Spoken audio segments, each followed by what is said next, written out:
A lot about what Buxton's future looks like will be discussed in this building by Dare County leaders. And two projects I've told you about for months are beach nourishment and a single jetty repair. I'm Will Thomas, your Outer Banks neighborhood reporter. I now know the status of where those projects stand. I'm not worried about the immediate needs of Buxton. We're going to see a jetty. We'll see a beach nourishment. The silver lining of 20 house collapses on Hatteras Island over the last 6 months is that help is on the way in 2026. A beach nourishment project. We're hoping we can start this in May. And a repair of one of the 3 jetties is expected this summer. We're ready to go. We're just still pending approval. And we hope to get that soon as well, because we want that. We want to get that done in conjunction with the nourishment that's going to be going on.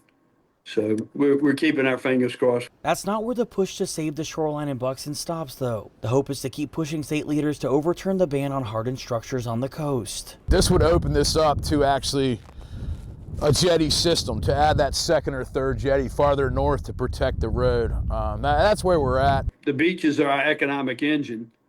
NC-12 is critical for ingress, egress off the island.